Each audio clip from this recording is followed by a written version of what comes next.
retrouve pour parler un petit peu de l'oraison. Et justement, Antoine Chevrier, quand on regarde un peu les écrits, il parle quand même beaucoup de la prière. Je pense au VD, notamment, où il fait tout un chapitre dessus. Et justement, quand on parcourt donc ses écrits, on voit cette importance qu'il accorde à la prière. Est-ce que tu peux en dire un peu plus là-dessus ? Il a des phrases étonnantes, hein, Antoine Chevrier.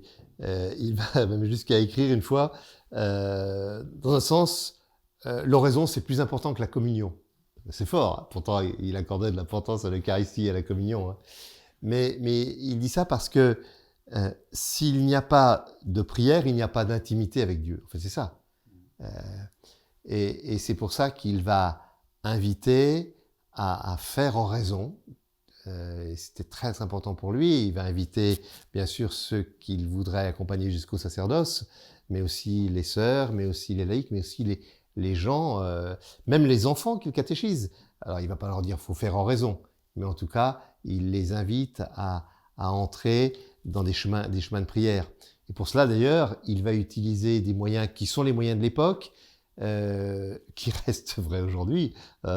Il va utiliser le rosaire, il va utiliser le chemin de croix, et puis comme on disait à l'époque, la Sainte Messe. Il a ce souci d'éduquer, c'est un éducateur à plusieurs sens du terme, le Père Chevrier. Il a le souci d'éduquer tous ceux et toutes celles qu'il rencontre à la rencontre de Jésus-Christ, et donc ça passe par la prière. Alors, il met même en place des méthodes. Il avait écrit un petit traité de l'oraison en 1869, je crois, dont l'original a été perdu, mais on a suffisamment d'éléments pour reconstituer l'essentiel, puisqu'il y a eu des choses qui ont été copiées, recopiées. Et il met en place une méthode où il commence par dire que il faut se préparer à l'oraison, c'est-à-dire qu'il faut demander le secours de l'Esprit Saint. Il faut commencer par se mettre en état de recevoir. Et puis une fois qu'on se sera préparé, eh bien, on va se rappeler le fondement de notre prière, de notre oraison, c'est Jésus-Christ. C'est Jésus-Christ qui donne sens à tout. Et puis il y aura notre méditation. Il y a ce qu'il appelle les affections, qui sont des prières de demande de secours, de pardon. Et puis finalement, il y a aussi après la mise en pratique, qu'est-ce que je veux faire de ce temps de méditation, de prière, d'oraison, quoi. On voit bien, c'est intéressant parce que ça montre qu'il y a un vrai souci pédagogique et de faire avancer les gens dans la prière et l'oraison. Il va dire finalement, il y a en face de l'oraison, il y a trois stades ou trois, je sais pas comment dire, comme si on avançait dans les groupes, parce qu'il va commencer par dire, il y a ceux qui sont les commençants. Aujourd'hui, on parle des recommençants à croire. Voilà, il y a ceux qui sont les commençants. Ils commencent, ils ont envie d'entrer dans la prière, mais c'est pas si évident que ça. Ils ont envie d'entrer dans la méditation, dans l'oraison. Donc, ils vont y aller tout doucement. Il va falloir qu'ils progressent. Mais ce qui est important, c'est d'avoir la volonté d'avancer. Et puis après, il va y avoir les avancés. Alors, c'est ceux qui ont déjà fait un sacré bout de chemin. Alors, il n'y a pas de diplôme pour ça, mais c'est intéressant qu'ils montrent que c'est tout un apprentissage. Alors les avancés, il dit, ça c'est la catégorie des gens qui ont duré dans la méditation des mystères de Jésus-Christ, dans la méditation des mystères du rosaire, qui ont duré dans la pratique du chemin de croix, de l'Eucharistie, qui ont déjà une vraie intimité avec le Seigneur. Et puis alors, il y a c'est étonnant cette expression aussi, au bout il y a les consommés. Alors ceux-là, ils sont plus rares. Et c'est ceux qui sont vraiment entrés dans une telle intimité avec Dieu que tout est naturel. Mais il porte pas de jugement. Antoine Chevrier, il nous donne cet idéal du consommé. Mais il faut commencer par être des commençants et un peu des avancés à différents stades. Et justement, tu parlais un peu des différents stades, un petit peu de l'oraison. Et Et on remarque aussi qu'il lit beaucoup l'étude d'évangile et la prière. Et est-ce qu'on pourrait en déduire que sans l'oraison, ça serait impossible de consolider à la fois notre connaissance de Jésus et de créer une relation, de développer une relation vraiment vivante avec lui, presque intime, en fait, je dirais. Ben oui, parce que alors il n'est pas le seul à dire cela, hein, Antoine Chevrier. On peut en effet étudier les Écritures de manière très intellectuelle, très intelligente, très savante. On peut faire de l'exégèse. On peut très bien ne pas être croyant et faire de l'exégèse. On peut très bien faire de la critique littéraire ou de la critique historique de la Bible avec passion, hein, mais sans que l'on cherche dans cet exercice-là, dans ce travail, une rencontre avec un vivant.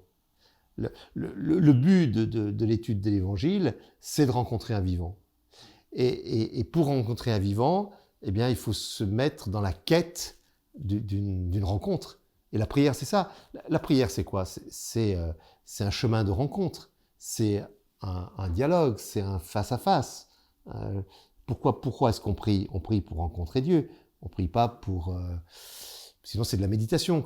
Si on récite des choses, je sais pas quoi, des mantras bouddhistes, ce qui est tout à fait respectable, mais on n'est pas dans la recherche de la rencontre. La foi, c'est la rencontre. Et pour le croyant au Dieu de Jésus-Christ, c'est la rencontre avec Dieu par la médiation de Jésus-Christ. Justement, pour arriver un petit peu à tout ça, comment est-ce qu'il y a une méthode où on pourrait dire comment bien faire oraison ? Je crois que le Père Chevrier, il sait qu'on est tous différents. Il ne va pas proposer un modèle unique. Mais le modèle qu'il va quand même proposer, le chemin qu'il va proposer, c'est celui que j'indiquais tout à l'heure. C'est-à-dire qu'il faut commencer par accueillir la présence de l'Esprit Saint. C'est la première des choses. Et puis après, on va pouvoir se mettre dans ce chemin d'étude, de méditation, de demande de prière, de résolution, voilà. Mais il faut d'abord il faut se sentir vide pour se laisser remplir, quoi.